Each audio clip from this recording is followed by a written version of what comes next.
Hey, Matt, this is Robert. Hey, Robert, how are you? Thanks for calling in. Now, Yeah, absolutely. My business has grown really fast this year. Uh, this time last year, I had maybe 4 people working with the business. Now I'm pushing over 20 people in the business, growing really fast. When you're first getting started, you're not thinking about cybersecurity at all. As you start growing, you start hearing other people that are also growing really fast. You start to become a target.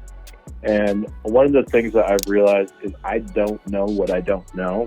So what I'd love to do is just get your thoughts on, is a CEO of a fast-growing tech company, what should I be focused on? What are some of the things I should be thinking about? Maybe some of the threats that maybe I don't even know about that I should be thinking about as my business grows. well, that's a fantastic question. There's so many people that can relate to that question, but when you go from 4 to 20 people, to a lot of people that may not sound like a lot, but that's a huge increase. And it's funny because when it comes to cybersecurity, your people who may have the best intentions, they actually are the biggest threat you have to the company. So one of the most important things you want to think about is educating all of your 20 employees and really putting some systems and some processes in place that even as you continue to grow and expand, that those people that are there to help grow the business, help generate revenue and service the end users, that they are not actually creating a problem when it comes to social engineering. And what I mean by social engineering is it's pretty much like the most pervasive way that people get into your business, which is through emails. So like with phishing scams, it's like 93 or 94% of the cybersecurity breaches, they start with a phishing scam.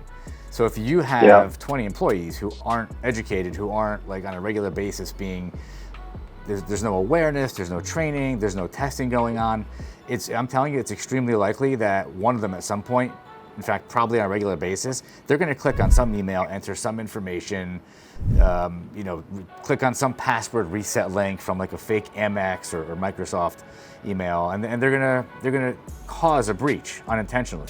And that's social engineering. These people are really smart, and they take advantage of the emotions that we have as human beings. We want to, we're trusting. We want to help people. We want to answer emails. We want to, we think if we see an email that says Amazon and says reset your password, that it's legit. But odds are it's not.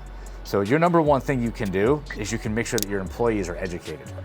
You definitely, if you zoom out a little bit, you want to make sure you have somebody who is a trusted advisor, right, that can guide you on technology and specifically cybersecurity best practices. And you want to make sure that you do a risk assessment like on a regular basis and find out where the gaps are.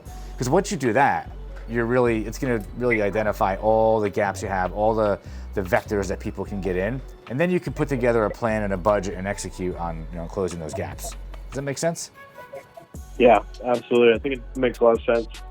Now, is there in terms of education and stuff like that, is there software, online training programs or things like that where, I'm CEO, I'm a pretty busy guy. I don't have a lot of time to put together stuff myself. Is there pre-existing stuff out there that I could just plug it in and say, hey, you join the company, you got to go through this training, do this, check these boxes before, the end of your first month or whatever. How do you typically do that with companies? Yeah, 100%. That's a great question. So what you do is you put it's like a framework, right? So you have a new hire, and the new hire is being onboarded with HR. So you're doing all the normal things, payroll and everything else, insurance. But in that process, you definitely want to get them into, it could be a video training framework, and it could be a framework where they're being educated about all the possible ways that they could contribute, what they could do to cause a breach. Also, what to look out for. Controls, for example, if you're hiring somebody for a finance role, part of their training would include, what happens if they get an email from the CEO, which is you, and it says, hey, wire $100,000 to so-and-so bank, I'm on vacation, I'll be there in a little while.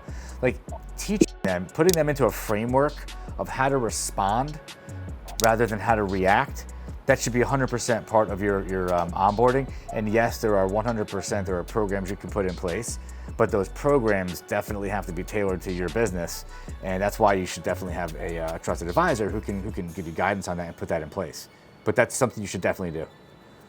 Right. These are great 100%. questions, man. I'm glad you called in. Yeah. Well, thanks so much for taking my call. I really appreciate it.